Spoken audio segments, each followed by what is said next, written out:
where you are in the country. I'm Quinn Whiffen from Vertical Measures, and I'm here hosting VM's monthly webinar series. Today's webinar is titled 8 Steps to Creating Content Your Market Will Find and Love, and will be presented by our very own CEO of Vertical Measures, Arnie Ken. Arnie has held executive positions in the world of new technologies and marketing for more than 20 years. He is a frequent speaker at conferences like SMX, Content Marketing World, and also puts on content marketing workshops and trainings all across the country. He's the author of the award-winning content marketing book, Accelerate, Moving Your Business Forward Through the Convergence of Search, Social, and Content Marketing, which is also available on Amazon. Before we get started and I hand over the presentation, I just have a few things to note. Today's webinar will be available for replay by tomorrow afternoon, barring any technical problems. And we'll go ahead and send you an email with the link so you can see the slides and go over the video again if you'd like. We'll also be happy to answer any of your questions. So if you take a look at your webinar interface, you'll see a little chat applet where you can ask questions for Arnie that I'll go ahead and ask him after his presentation. Also, you can tweet us with the hashtag VMWebinar, which you see on the screen on Arnie's slide, and we'll try to get to those after his presentation as well. If you're having any technical problems, I always just recommend to attempt to reconnect. So with my notes complete, I will hand it off to our presenter, Arnie Ken.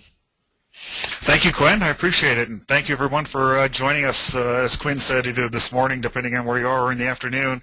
And if it's the afternoon there, you're in the East Coast, and I certainly hope the weather hasn't been disastrous for you. So anyway, I believe this slide talks all about me again, so we will skip that for the sake of time. And the reason I say that is I know we try to hold these webinars to about 30-35 minutes, leave 5 or 10 minutes for questions. But I know I'm going to try, or I am going to try to cover all 8 steps in this methodology that Vertical Measures has developed over the last few years. And I know I'm going to need at least 35 or 40 minutes to get through it all. So hopefully you didn't just roll your eyes, but hang in there. And also, if you've seen any of my presentations recently, there's going to be some very similar content here. And the reason is I generally get really good feedback, and people tell me they've taken lots of notes, and I covered lots of material, and most of it was new to them or was a good refresher. So until people start telling me that, Arnie, I've already done all this, I have all the content ideas I need, I know how to optimize, blah, blah, blah, I'm going to keep sending this message out. And part of it is I really still believe that we're still in the very early stages of content marketing. If you look at the numbers of people that were searching for the phrase content marketing in just 2011, it was almost nothing. I mean, very, very few people were searching. And today, content marketing is everywhere. If you're online and if you're a marketer, this is what you see most of the time. So again, this is my attempt to get everybody on board, teach you our 8-step process, and we'll go from there. So I thought the very first thing I do, if you've already been reading the screen, is just start off with what we've defined as content marketing, or our definition of content marketing.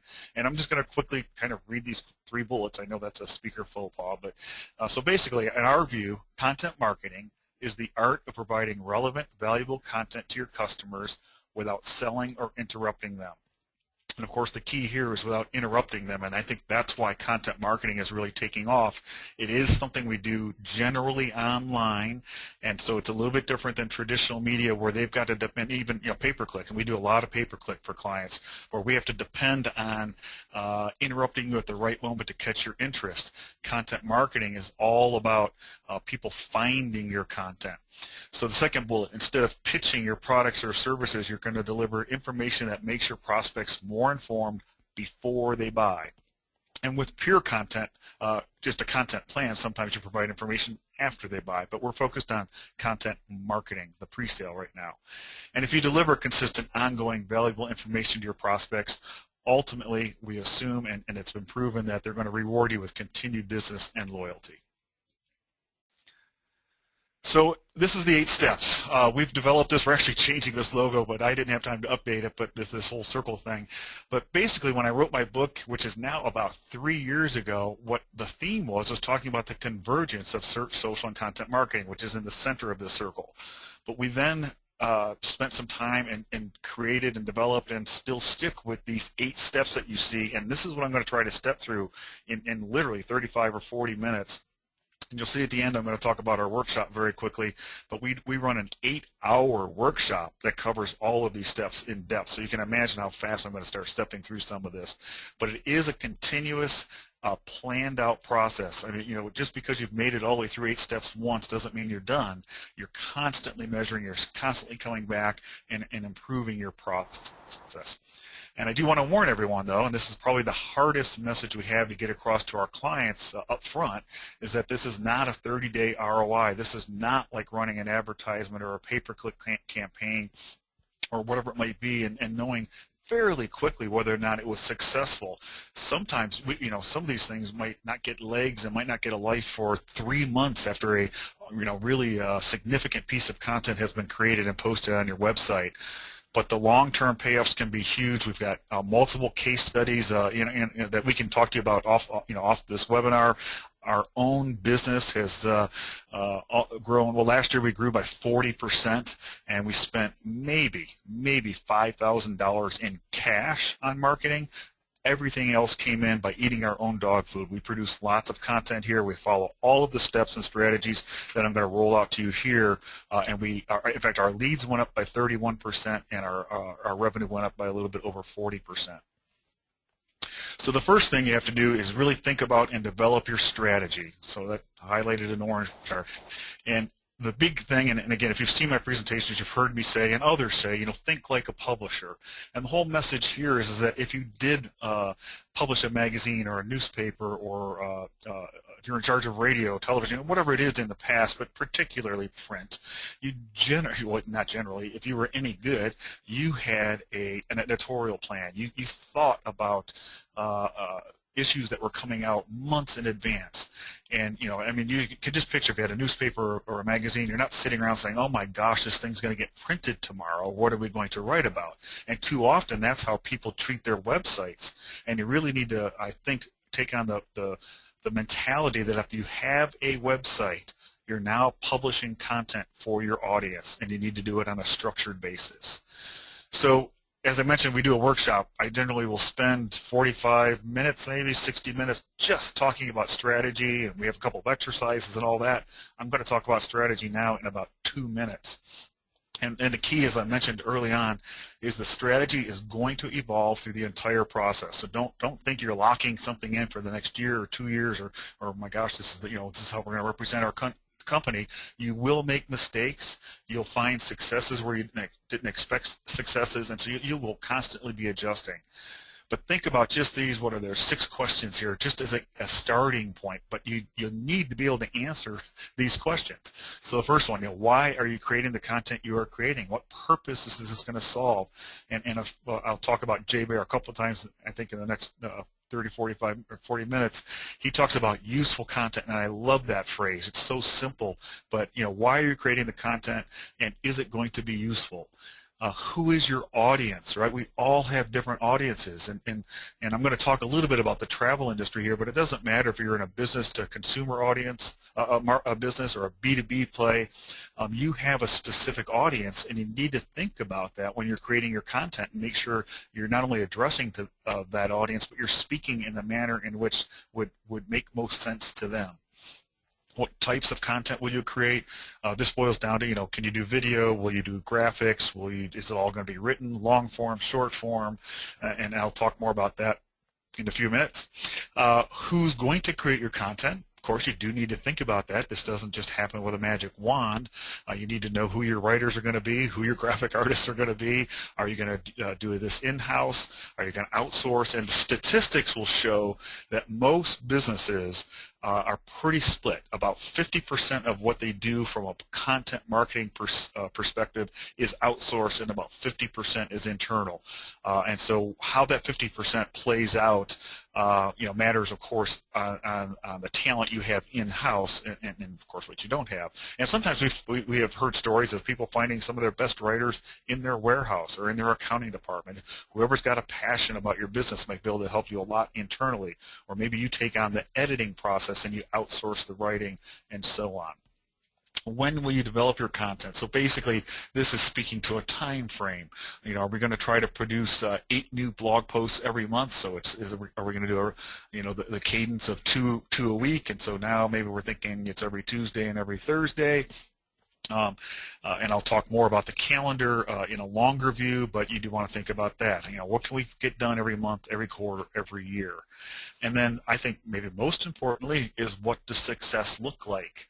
I'm going to talk about measurement right towards the end of this presentation, but you need to set some benchmarks now. You need to know if you're worried about leads, how much does it cost you right now to get a lead, and what might this content marketing do to help reduce those costs or bring in more leads at the same cost or better qualified leads or whatever.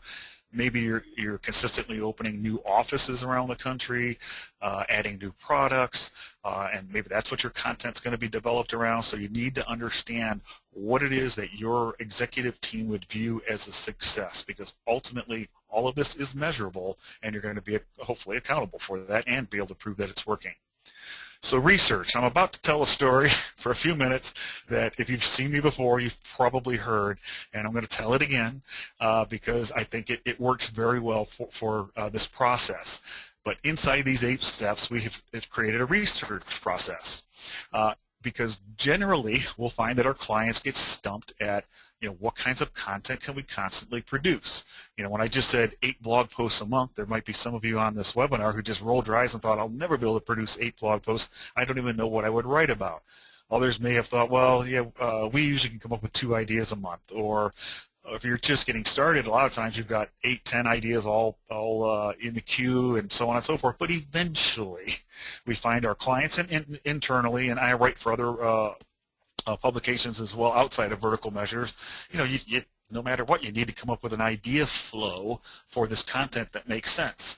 So one of the things I recommend is understanding that most content does get found through search, and so you want to understand what people are searching for.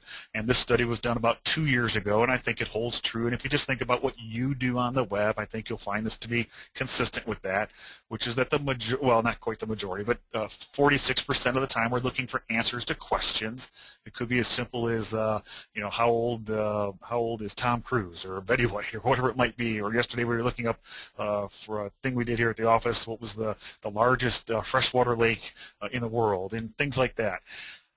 To the bottom left there, educate me, the 26%, well, we do that a lot too, right? And especially if we're going to go buy something, we start to really research things.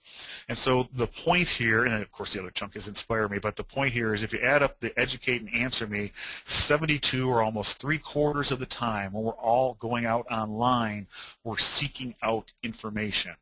Okay, one way or another, we're looking for information. So we need to build a business or a content marketing strategy and a business that provides that information. And again, if you've seen me, you've heard a few of these things. Hopefully it's good reinforcement. If you haven't, hopefully it's all new and you're all excited and you're writing down a lot of notes right now. But here's where I would start. I would gather your staff. If you've got multiple offices, you might do this via email or surveys or telephone or whatever. Of course, if you have a single location or whatever, gather as many people as you can, and gather the people who talk to your prospects and clients. And so think about that. First thing you might think of is, okay, our salespeople in the field. But it could be your accounting people. It could be your delivery people. It could be people, reception, front desk, whatever it might be. Gather them together, and all you need to do to get this started is ask them one question. And just ask them, what do they get asked all the time? And hopefully you've heard something like this or read our posts, or in fact Quinn posted on our blog something just like this a couple of days ago where it walks through these steps. But this is really, really key. And it's an easy step to skip or to take a shortcut and maybe not do it as thoroughly as you could by starting to probe. But you could right here at this single step come up with dozens, if not hundreds, of ideas. And the reason this can be really, really good is if people are asking your staff these questions, they're probably going online seeking out these answers as well. Because remember, most of us spend, or all of us spend tons of time online. We're avoiding actually picking up the phone and talking to humans. So we're going to seek these questions out online first if we can find them. You want to be the source that's providing the answers to these questions. Next thing is just to go online and start to do some research. So this is the little story I'm going to walk through here in the next 5 or 6 slides that seems to resonate with a lot of people. And so, like I say, I'll continue. I've actually got a few different versions of this. Like if I went and spoke up in Minnesota once, and it was a company that manufactures boats. So when I went there, I did the same kind of thing I'm going to show you that was specifically about them. So when I go to vertical market kind of conferences or have an audience like that, I'll find examples. We can always find examples to match that audience. Because I have no idea who's on the phone here, I'm going to stick with this particular example that works pretty well. And then this is all about, I actually got to speak at a conference in my home state of Arizona, over in Mesa, Arizona, the Western. All of the Convention and Visitors Bureaus from the Western United States were gathering for their annual conference, and they had me speak. And so I thought, well, they're all coming to Arizona. We're the Grand Canyon state. I'll come up with an example for them around visiting Arizona. So the first thing I did, and what I would recommend you do after you talk to your staff and you've gathered this huge list of questions and content ideas, go online and just use your different keywords and things you think people might start to search for in order to find your products or services, whether you're B2B or B2C. And so in this example, this would be primarily, I guess, a B2C. Consumers would be probably searching to come to Arizona. But anyway, just go right to the Google homepage and start to type in something that's related to your business.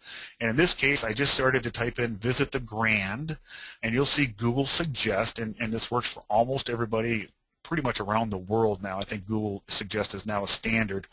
Sometimes you'll get 3 suggestions, sometimes you'll get a nice list like this. And if you just look at this particular list, if you can see where it's visit the Grand Canyon in March, visit the Grand Canyon in December, February, May, April. So instantly what I would think, if I'm doing this as a research objective, is there's possibly 12 blog posts I could write if my business has anything to do with people coming to visit the Grand Canyon. If I'm a hotel in Flagstaff, Arizona, if I'm the helicopter service that takes tours of the Grand Canyon, if I am the Arizona Visitors and Convention Bureau, whoever it is that could benefit by reaching people who are thinking about coming to visit our state or the Grand Canyon. So I might write 12 blog posts about visiting it in January, February, March, so on and so forth. Talk about the different weather, how crowded it is, best things to see that month, so on and so forth. 12 ideas right there. And you also see visit the Grand Canyon from Las Vegas, visit it from Phoenix, so you could write about that. And then if you finish that search and go to the bottom of the page, most of the time you're going to see something called related searches. So they're not, in this example, they're not quite, there's some redundancy and they're not quite jumping off the page at me, but flying to visit the Grand Canyon, best time to visit the Grand Canyon. You see visit the Grand Canyon from Las Vegas over on the right, and of course we have a couple of months and so on and so forth. But there's a few more ideas there. And remember, you might do this process 10, 15, 20 times with the different ways that people would search for your products or services, and you just start writing them down and you come up with this list. So another thing you can do with another Google property, which is YouTube, is go to YouTube, do exactly the same kind of search for that kind of a phrase. So I just stuck with Grand Canyon, and you'll see it drops down a list. The Grand Canyon Tour, Skywalk Suites. This isn't quite as attractive either, but I do see some things I might actually investigate, like what is this Grand Canyon rope swing? That's about the 7th item down there, or the Skywalk. And generally, when people come to YouTube, they're doing 2 things. They're either looking for entertainment or how-to. So think about that when you're doing this kind of search too. This might be helping you create ideas for how-to articles or posts or guides or videos or whatever. And the reason I forgot this on the previous slide, but the reason I love to go to Google and YouTube first is, remember, we're doing research, and Google and YouTube constantly updates what you're going to see when you do your searches. The drop-down that you get, the Google Suggest, is based on very contemporary data from Google. It's a combination of frequently searched things, people that are searching from your IP address, and so on and so forth. So it's very good, well-researched suggestions for you. All right, so next I like to go to question and answer sites like Yahoo Answers, Quora, or Answers.com. And Yahoo Answers is going, since the new CEO took over, they are totally revamping it, and I think ultimately going to bring it back to what it used to be, which is a stellar place for information. And so here's how I use it from a research perspective. This is a result when I went and searched for Visit the Grand Canyon. I found there was 410 questions about the phrase Visit the Grand Canyon. If I just used broad match, it was overwhelming. There was 3,400 question and answers that had those words in it. But here's just page one. There's 40 more pages behind this, but just the first page that came up, and I looked for things like the first one, what is the best way to visit the Grand Canyon from Las Vegas? Well, that's come up a couple times. Activities to do while visiting the Grand Canyon. That's a pretty good title. And notice that's a little bit different than things to do while visiting the Grand Canyon. Somebody used the word activities. Maybe you could title your post with activities and avoid everyone else who's competing for things to do. And then here's two more questions being asked about a length of time at the Grand Canyon. So we've got 3 days, and the second one is we've got 2 days. And maybe someone will say, I've got 5 hours. I'm just passing through. I'm going to run up to the Grand Canyon and watch the sunset. What can I do in 4 or 5 hours? You could literally write blog posts that tells people what to do during those different lengths of time. Again, if your business was associated and depended and so on and so forth about people visiting the Grand Canyon or Arizona. All right, so we've noticed, and I subtly pointed out, that a few times the phrase, I think when we did Google search, it was at the suggest, it was in the bottom. I just showed you Yahoo Answers where the phrase visit the Grand Canyon from Las Vegas came up. People are asking about how to do that. And so I took this screenshot of the search results. Now it's been a few months, so if you do it today, I'm sure it'll look different. It looks different almost every week. But this is the result I found. And if you're looking at this, for the sake of time, I won't wait too long, but just look at this and see what jumps out at you about searching for the phrase, visit the Grand Canyon from Las Vegas. And I'll tell you what I see. I see a lot of opportunity. And the reason is the #1 search result is at USA Today, and of course, it's a very strong site, very strong domain. They're going to rank when they get this right, and USA Today is very good at publishing content, especially in the travel industry, but they literally wrote an article, how to visit the Grand Canyon from Las Vegas. I would imagine on this particular search, they're getting 90% of the clicks because it's the one that jumps off the page that says, here, I'm answering your question, but look at the rest. Nothing from the state of Arizona is there. There's some images from some of my friends below, and I'm circling that because I want to make sure you remember to add images to your posts. But I see opportunity. If I was a hotel in Flagstaff, I would write a piece of content about visiting from the Grand Canyon. If I was a tour operator in Vegas, I would do things. I would write content, and maybe I would have to come in second place to USA Today because maybe my domain isn't strong enough to pass them up. But if I'm in second place, that's better than not appearing here at all. Big opportunity. Trying to advance. There we go. Now, I don't know, again, who's all on the call, but I'm sure that not all of you are from the B2C environment. So I have 2 slides to show you just some examples or places you can go if you're focused on the B2B space. One of them is LinkedIn. LinkedIn is a great place. You just join a bunch of groups related to your industry.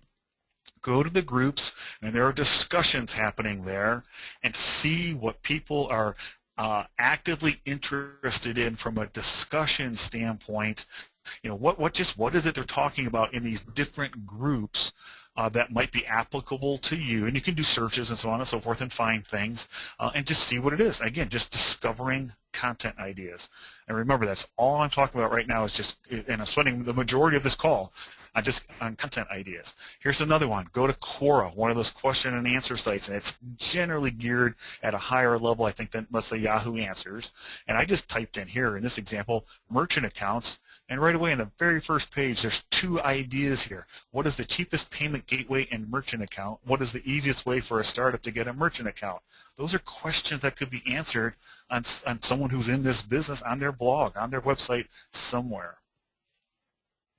All right, so hopefully you'll believe me, you'll step through this process. We've done this many times at Vertical Measures for ourselves and for our clients, and ultimately you start gathering these ideas in a spreadsheet that might look something like this. So the ideas are down the left-hand side, maybe some additional comments or information down the middle there, and then we try to mark whether we think it would be a good blog post, maybe it'd make a good video, possibly an infographic, so on and so forth. So you list them there, and here's an example of one we actually did do for a client. This was a jewelry client, and so one of the very first questions there: should I use fireproof safes for jewelry? What makes jewelry safes different than others? So on and so forth. These are possible titles of content that we researched.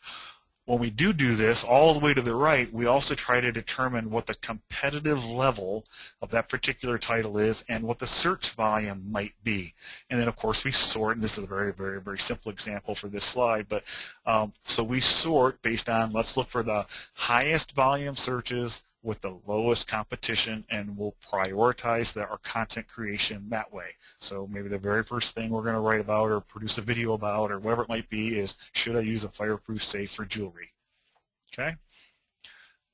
So if you're also wondering, my gosh, you're showing me 6, 7, 8 word titles that I should be, you're telling me that people are searching for. Well, it is true. Every year certainly since Google has existed, so for 15 years, it is a fact that our searches get longer. Every year they get a few characters longer, and I think now it's an average of like 3.2 words or something like that every search.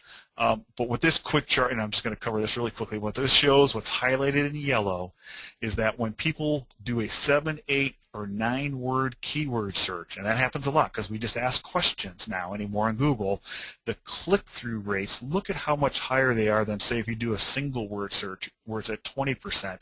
You're talking about 64, 60, 63% click-through rates because people are really clearly understanding what they're looking for, and if a content marketer has done a good job on the other end, they discover this content that's answering their question, giving them what they want, and they're clicking on it. Really high click-through rates with the longer phrases. So I see that a lot of my title, I added the VM webinar hashtag to the top there, and I see a lot of my titles are stepping on it. Sorry about that.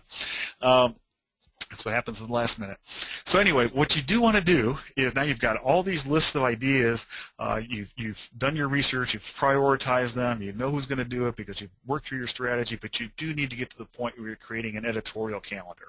So we recommend you lay out a 12-month calendar, and it's a revolving 12-month calendar. So if this was April, you'd want to be looking through April of 2015, and lay out on the left, and these are just some examples here, but you could lay out your seasons or events that happen all the time or that you go to or that happen in your area or whatever it might be, or if you're going to launch products or open new offices or whatever it might be. You kind of lay those off to the left, holidays, and then of course post them into the calendar, and this helps you start planning around things. You might create content all around the boat show when it shows up in your town, or if you're in the B2B space, whatever. In fact, I'm going to meet an old friend at a conference here in Phoenix. He's coming for an insurance event, and they sell business insurance. So you never know what it is. You might be able to lay content around. Certainly, holidays are a factor.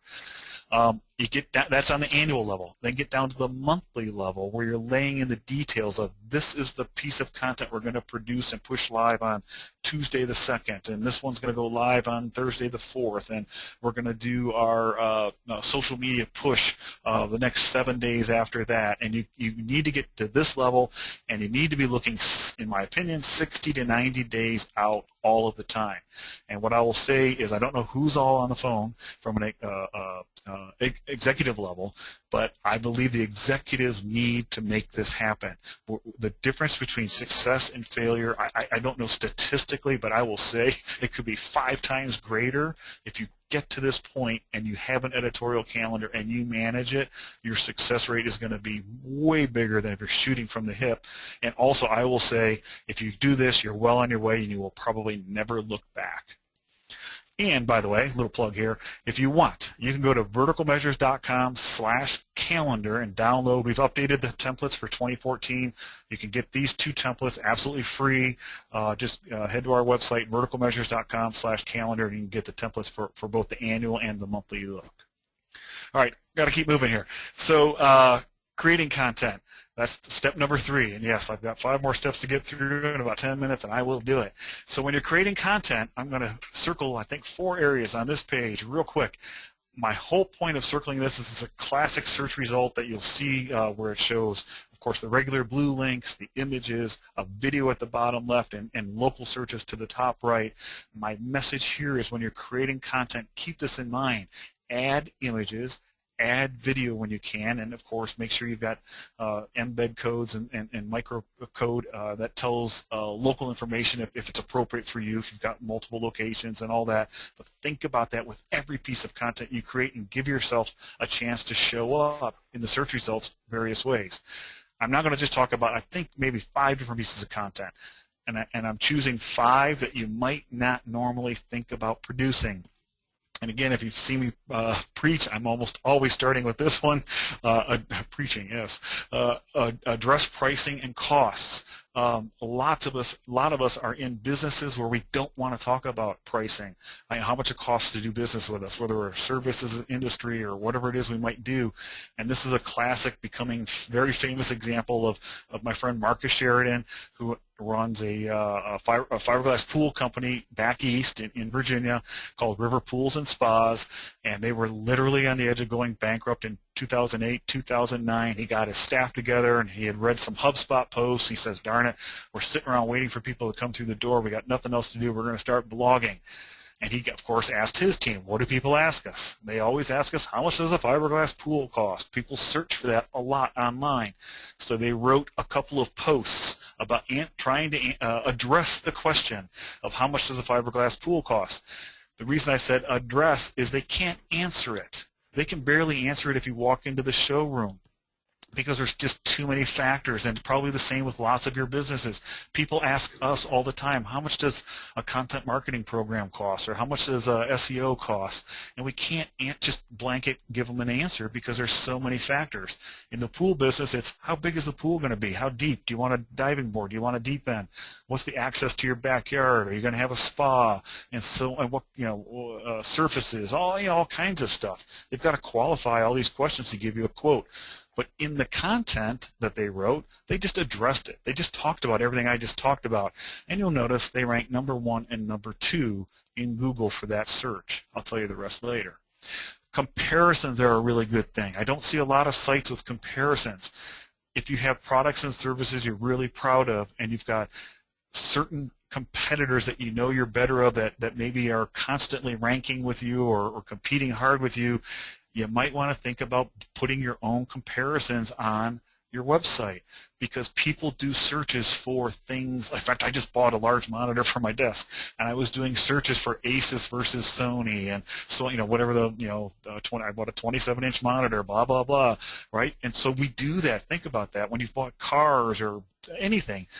We will go into Google and search for so and so compared to this, or so and so versus this.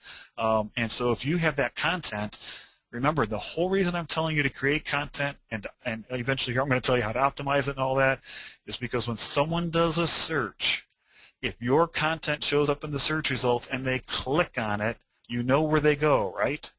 They wind up on your website. So if they're reading the pricing information or the comparisons or the next thing, these lists or resource pages that you might create, they're reading it on your website. That's the whole point. You've won. They're there. They're learning on your website.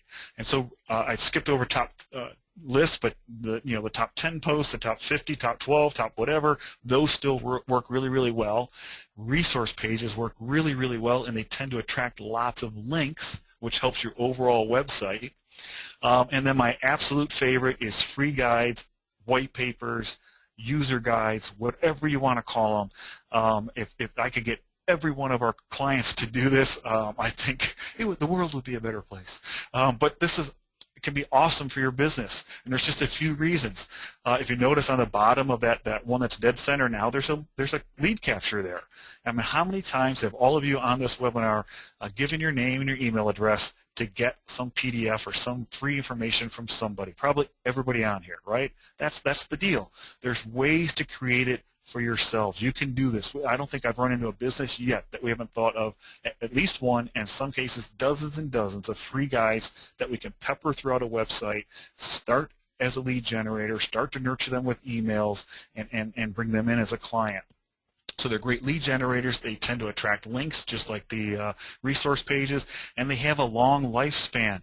That career guide to golf that's kind of tilted off there to the left on this page, we created that for a client. Now I'm going to say 6 or 7 years ago, the original one. We've updated it, I think, only once in the last few years, maybe about 2 years ago. Maybe it'd be time for an update now. They might have, I don't know, $5,000-$6,000 invested in creating that piece of content. It has generated thousands of leads.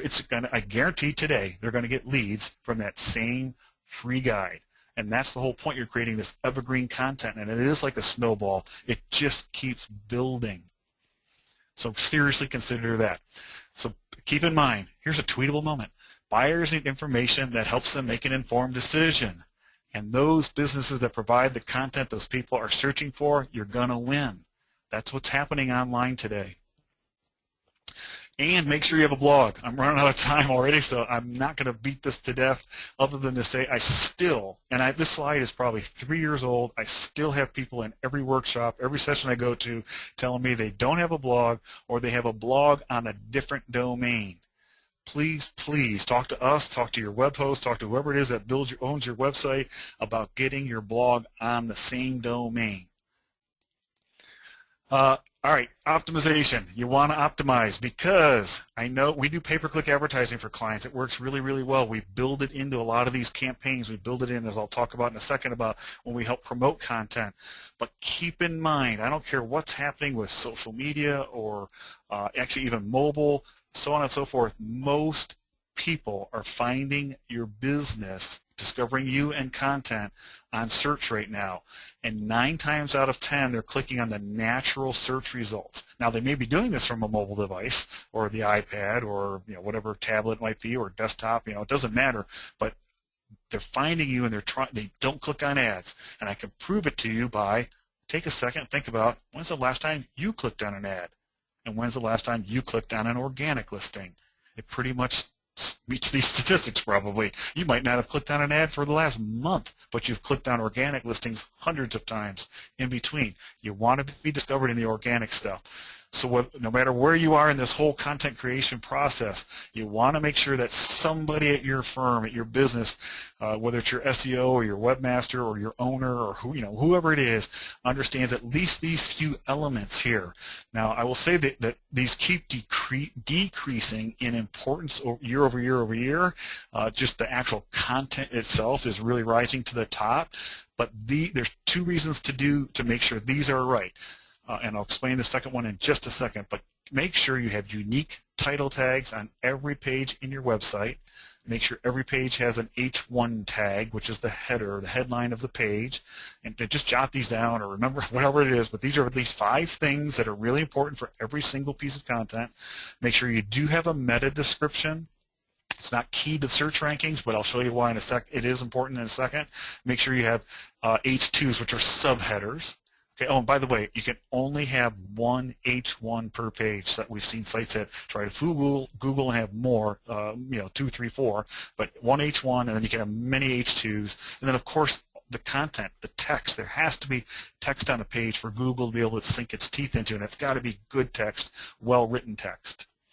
But here's the second reason you want to do it, whether you're worried about getting found in Google or not, ranked highly, when you are seen in the Google search results, that title tag that I talked to you about and the meta description, that's generally what shows up in the Google search results. It's your chance to sell somebody on clicking through your link. So this looks like this was optimized and found for a search of Scottsdale hotel suites. It's bolded, it's shown in the title tag, and it's shown in the meta description. So you want to, that's one of the reasons you want to actually slow down, make sure that it happens and it's unique and it's well thought out for each page. And remember, you've taken hours to create this piece of content. This could take literally 3, 4, 5 minutes to get right before you hit publish. And when you hit publish, it's going to be out there for a long time. So make sure you do it right. All right, so circling into content promotion, you produced this content, you took all this time, you did all the research, you wrote a beautiful 1,500-word article, you added images, maybe even embedded someone else's video to add video to it. And now you need to let some people know, including the search engines, that this content is available. And it can be really, really simple. These are my 4 key profiles. It's my LinkedIn, my Twitter, Facebook, and Google Plus profiles. We publish a new piece of content, or maybe somebody asks me if I'll help share their content. And if I know them and maybe I owe them a favor because I've asked them in the past, all you have to do is go to the page, grab the URL, and most of the time just plug it in here. And LinkedIn and Facebook will grab the snippets or images from the page. I mean, it does the work for you. I could promote today's blog post on these 4 channels in probably 2 minutes if you timed me. And so get your staff to help you and do that. Encourage it. And we don't push Facebook on a lot of people because generally that's their private, and that's how I treat it. I treat Facebook not as a business tool, but as my private page. Once in a while, I'll post something of ours out there. But use your social media to now start promoting it. We also at times will spend real money promoting a piece of content, like we'll run Facebook ads, maybe we'll run Google pay-per-click ads. We might even create a press release over a single piece of content. But my message here, if you remember how much does a fiberglass pool cost, and that's Marcus over there to the left being crazy when he's presenting, I just want to point out that social isn't the end-all and be-all. It is not impacting Google rankings yet. It can certainly help spread the word, brand your product, all that. I'm not saying don't do social. I'm just saying don't get stressed out if you only see a few shares and 8 tweets or 800 tweets or whatever the numbers are. And the reason is by creating the right content and getting it out there for your customers and prospects to see, you might have results like this, which is when Marcus wrote these posts a few years ago, he didn't even have sharing buttons in his blog. So this particular post had 0 comments, 0 shares, and he was able to track that how much does a fiberglass pool cost generated $1.7 million in sales for him. So don't stress too much about whether or not people love this particular piece of content. Not all content is meant to be shared, and it doesn't have to be shared to show up well in search results. Now, content distribution can be very similar to getting the word out, and I'm sorry, I'm going to rush. All I will say here is that from a distribution standpoint, you may have created a video, so distribute it on YouTube. Maybe images, so distribute them and put them out on Pinterest. SlideShare, take presentations like the one I'm showing you here and put it on SlideShare. Vimeo is another video site. Flickr's an image site, photo site, where you can put your content out there totally separate and distribute it to the masses that way. And I just want to emphasize, I should change the screenshot to some of our statistics, but we get, I would say now we might average 1,000 views a week without doing anything over on SlideShare for the content we post on SlideShare. You can collect leads just directly from SlideShare. So if you're not utilizing SlideShare, I strongly recommend it. Link building. I'll go quickly here. I know it's getting to be the kind of topic that's taboo, right? Well, we still do a lot of link building for clients, but we don't do artificial. We don't do spamming, and we've been through it all. We've been doing it for 10 years, so we've been through every phase of link building. The link building you should do today has got to be thought out and smart, and I don't mean smart like trick Google. I mean smart about what you're doing, and basically try to get links to your content almost from a public relations standpoint. If you create something really cool like a resource guide, there's nothing wrong with reaching out to schools or business partners or whoever it might be and asking them to link to it. That's okay. Other things you can do really, really quick is just internal linking. Don't forget to link from page to page within your site. Don't overdo it. Just if it makes sense for the person who's reading a blog post to take them to another page on your site, do it. That's fine. Look for 404 and 302 errors that you can fix on your site, and your webmaster will know what that means. But the bottom line is try to get links from trusted sites. Don't ask for the same anchor text over and over. That's a really bad thing to do these days. Just let them link to you however they want to link to you. And if these links are given to you because they want to give it to you, freely determined editorially, they're going to be great links for you. And in the end, you want to measure results. Measure for your successes and your failures. Check your rankings for specific pieces of content, traffic for specific pieces of content, same with conversions and so on and so forth. I'll give you a quick story. Last year, I think every single month, I did a Google Plus Hangout with some expert, and we talked about a specific topic.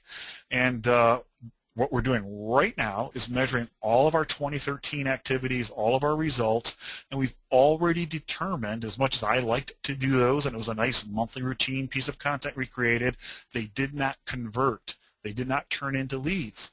So rather than my ego stepping up saying, I want to keep doing these, we stopped. And we're looking at all, I think we're finished, actually. Quinn might answer me later if she hears this about whether we're finished, evaluating it all, but that's what we do, and we would do for you, and that's what you should do as a client, is see what's working, continue that, what's not working, stop, or try to improve it, try to change it. But you've got to do it. Get your analytics in place. So I'm going to wrap it up with a quick story. Remember I told you I went out and spoke at the Visitors Convention Bureau Conference in Mesa, Arizona a few months ago. When I live in Phoenix. I rarely go to Mesa, but I thought, I get to drive for once to a presentation rather than fly. I think I'll leave a little early. I'll get some lunch, and I'll go over and do my workshop or whatever it is I was doing. So I don't know Mesa that well, and I certainly don't know what restaurants are near the Mesa Convention Center. So I did a Google search for restaurants near the Mesa Convention Center, and if you look at those results, it's so disappointing. Nobody. Not the Convention Center, not the Mesa Visitors Bureau, not even TripAdvisor is helping me find any restaurant near the Mesa Convention Center. So I came back to the office and I was complaining about it. Just, I see this all the time. So I pointed out, I can't believe this, blah, blah, blah. So our vice president here has a website that he runs called Arizona Tourism. So he says, I'll tell you what, I'll create a post called Restaurants Near the Mesa Convention Center. So you can see he did it. This is his post. Added an image, wrote some text, and I know for sure 60 days. It may have been as fast as 30 days later. I'd go back to Google. I did a search for restaurants near the Mesa Convention Center, and look what ranks number 2. That pretty much basic, and I will, with all apologies to Mike, say not a highly trafficked or maintained blog, it's just a side hobby of his, ranks number 2 in Google. And that is the whole point to everything I just talked to you about. If you do your research, you find out what people, if you are the Mesa Visitors and Convention Bureau, or if you're the restaurants near the Mesa Convention Center, you should have written that article. You should still write it because there's still space for you on the search results page. And I know, again, this is kind of a consumer one, but it happens in every industry. Look for the gaps where you can provide content, and if no one else is doing it, you're going to rank. You're going to show up. So the best time to start a content marketing program is 5 years ago. Second best time is today. Thank you very much. Here's my shameless plugs. We do offer a 1/2 and a full day content marketing workshop. I think it's one of the best, if the best in the industry. We can bring them to you if you're a business interested in doing that. If you're having a hard time getting content marketing rolled out at your shop or wherever you are, the executives haven't quite bought in, these workshops can be a really good way to get all the players in a room, spend a day, and go through everything I just went through, but in 8 hours rather than 42 minutes. And I speak lots throughout the United States. If you're interested in having me come talk to you, let me know. And if we can do a comprehensive content marketing strategy, that'd be great. And I think now I turn it over to Quinn. Yeah, I'm actually impressed because I know that would normally take you 3 hours or a whole day to do, so you crammed it in nicely. So we do have a couple minutes. Let's go ahead and take some questions, so feel free to type them to us on the question applet or use Twitter with the hashtag VMWebinar. So the first question is from Jeremy. He asks, if you realize one of your blog posts become really popular, do you recommend recreating that post as a new piece of content, like an infographic? Yeah, sure. I really would, and we've done that here a few times. In fact, we actually created an entire post about repurposing content. But yes, Actually, I think this presentation is similar. There's some very different examples that Quinn created, but Quinn wrote a post. I think when did it go live, Quinn? Was it just yesterday? Yesterday. Okay, yeah. so just yesterday. I wasn't sure if it was Tuesday or Wednesday, that talks about the research. Well, we've also done a video on that. We have just found that people really are interested in this process for coming up with content ideas. So we have probably done between video and infographics and her post, webinars like this, and we've probably done 5 or 6 variations of it. You know, you change the title and change the content, but you bet if you've got a theme that's resonating with your audience, run with it. Cool. Another question more on the link building side from Giselle. She says, for link building, do you think paying to submit your sites on web directories are good places to use? As a general rule, I would say today, no. With the caveat, and there's always caveats for anything related to SEO, that if there are directories that are significant and mean something to your business, like maybe just the local chamber of commerce, or maybe there's a directory in your area and you're in the restaurant business and you can list your restaurant, you bet. I mean, those kinds of places. But there were thousands of just these free directories with all sorts of weird names, and they would charge $10, $20, $50 to list your site there. Those are dead. I mean, pretty much Google has just eliminated all of them, so don't waste your time on any of those. Only just really nice, very focused, meaningful places to list your business is what I would spend time doing. Great. And one last question from Gabriel. He asked, does the platform of the website, like HTML or WordPress or Locomotive, influence the rankings of your content marketing efforts on the search engine result pages? It's not supposed to. Matt Cutts and Google will tell you it doesn't. As long as the site is set up well and the structure is solid and you're following best practices from I'll just call it an SEO perspective, meaning you don't have duplicate content, which, by the way, is a huge issue for many sites and they don't even know it. Like blogs, you have categories and all kinds of things, and you wind up having duplicate content because of the different ways your blog posts can be found. But anyway, as long as the site structure is good and solid, it should not affect you negatively at all, your platform, on an SEO basis. Great. And let's just do one more. It's a quick one. Can you explain what anchor text is and how can it be varied as you suggest? Yeah, that's a good question. Sorry about that. So anchor text, when someone links to your website or any website, today, whenever you're online and you see the blue links, generally blue, I mean, if the site's following best practices, they are blue links that are underlined. And in fact, if you can see this screen here, the vertical measures at the bottom, the blue with the link, theoretically, that's a link, and actually it doesn't have anchor text. If the words in a sentence are somewhere on the page, so let's just say, again, if you can see the screen, the more traffic, more leads, more business. If all of that was blue and linked to vertical measures, those 6 words would be the anchor text. So it's the text that's anchoring the link to the site it's linking to, or the page it's linking to. And so varied, and the reason I say varied, and some of this is just literally my history as an SEO, but for years it was a very, very common practice, and it worked amazingly well, that if you wanted to rank #1 for the phrase more traffic, you would link to your more traffic page using the words more traffic. Hopefully you followed that. In fact, the great example today, I think it still works, is all the click here's, right? You see, click here. Well, the #1 page for click here for 100 years has been Adobe. For the, if you want to download the PDF reader or the Adobe Reader, click here. And there's just so many links that say that. Google thinks Adobe's page must be the most important page in the world when it comes to click here. The algorithm has changed drastically in the last 12 months, that now Google is penalizing companies who have linked too frequently to the same page with the same words. Because what they're now saying is, you're probably trying to fool us, and so we're going to penalize that system unless we think it's natural.